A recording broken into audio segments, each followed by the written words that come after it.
Yeah, hi guys, I'm Dr. Rajat, and today I'm going to be talking about Molo ceramic bridge.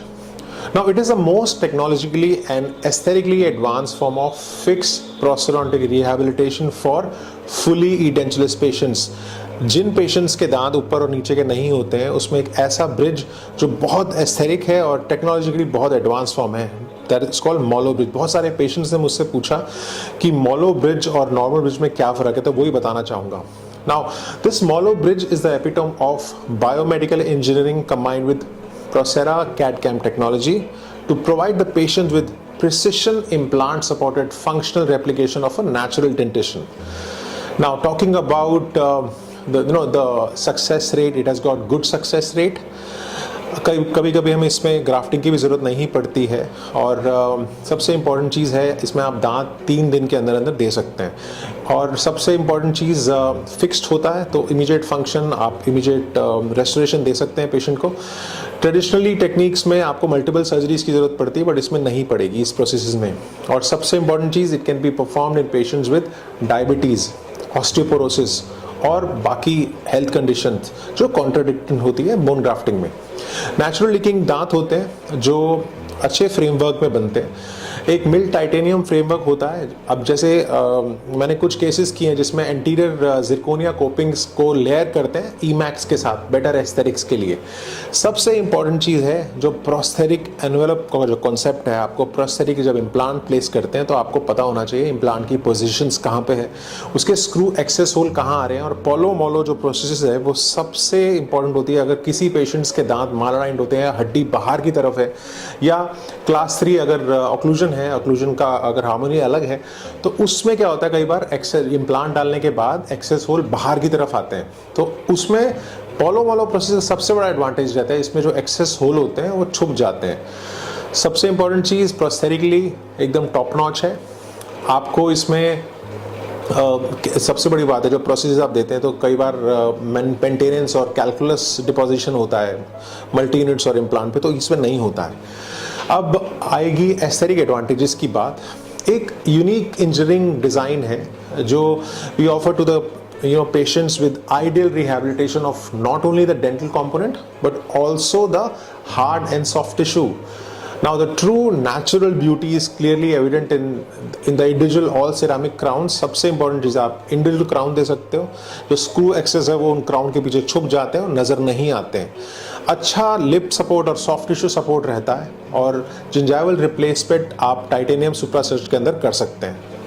सबसे important चीज़, अब आप अगर बात करेंगे फंक्शनल एडवांटेजेस क्या रहेंगे नॉर्मल इम्प्लांट ब्रिजेस के लिए. अब ज़रूर इसको आपको जानना पड़ेगा कि नॉर्मल आप अबटमेंट को आपको कास्टिंग करनी पड़ती है, कास्टिंग श्रिंकेज हो सकती है, कटिंग करनी पड़ती है अबटमेंट की. इसमें कुछ भी नहीं है ऐसा. आपको बर्नआउट कोपिंग की भी ज़रूरत नहीं है, आप सिर्फ मल्टी यूनिट अबटमेंट डालिए, उस पर आप इंप्रेशन ले सकते हैं आराम से. Now this frame is produced by from a computer assisted manufacturing systems which provide an optimal mechanical retention. सबसे बड़ी बात है, जो कैड/कैम डिज़ाइन होता है तो उसकी जो फिट आता है वो एकदम टॉप नॉच रहता है. बायोकम्पैटिबल प्रोसेसेस है. स्क्रू रिटेंड होता है तो अच्छा है, रिट्रीवेबल होता है, मेंटेनेबल होता है.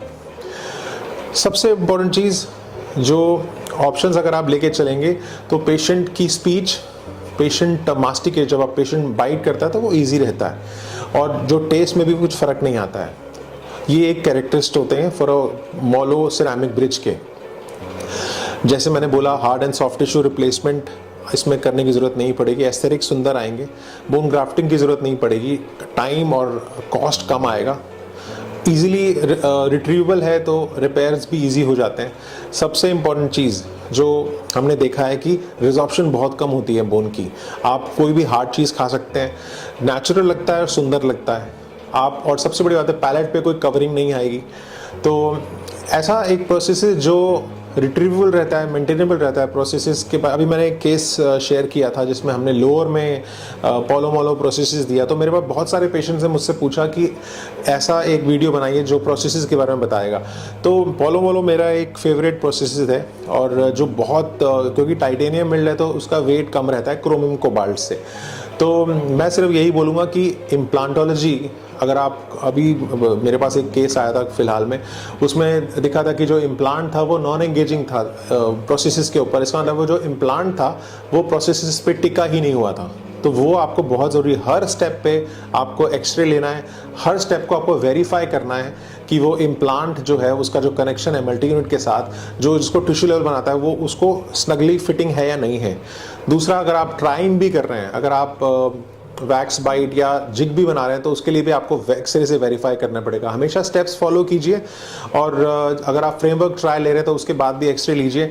एक ऐसा प्रोसेस, कई बार फ्रेमवर्क ट्रायल के बाद भी आपको लगता है कि वो फिट नहीं हो रहा है प्रोसेस, तो इसीलिए प्रोसेस डिज़ाइन को प्लान करना बहुत इंपॉर्टेंट है। एक्सपेंसिव है बट लॉन्ग लास्टिंग है, तो patient would not mind paying, तो बट आपको पेशेंट्स को सारा ऑप्शन लेके चलना पड़ेगा। और ये उन पेशेंट्स के लिए भी है जो एक अच्छा सुंदर सा प्रोसेस चाहते हैं। कैड कैम अगर आप प्रोसेस चाह रहे हैं तो you will have to spend some money, but मुझे ऐसा लगता है कि क्योंकि आप प्रोसेस लाइफ टाइम में एक बार लगवाते हैं, इम्प्लांट लाइफ टाइम में एक बार लगवाते हैं, तो ये प्रोसेसेस जो है वो, इसका जो लाइफ होता है वो 10 से 12 साल 15 साल रहता है। Rough and wear and tear होता रहता है, तो आप उसको रिप्लेस कर सकते हैं, रिट्रीव कर सकते हैं, आप मेंटेन करा सकते हैं। तो अगर आपको भी कोई जानकारी चाहिए इम्प्लांट प्रोसेसेस के बारे में, प्रोस्थेटिक ऑप्शंस के बारे में, तो मेरा और भी वीडियोज़ हैं, और इस वीडियो को ज़रूर शेयर कीजिएगा, लाइक कीजिएगा, मेरे चैनल को ज़रूर सब्सक्राइब कीजिए। आगे आने वाले वीडियोज़ में बताऊँगा फुल माउथ इम्प्लांट्स के बारे में और भी ज्ञान। Until next time, शुक्रिया, थैंक यू।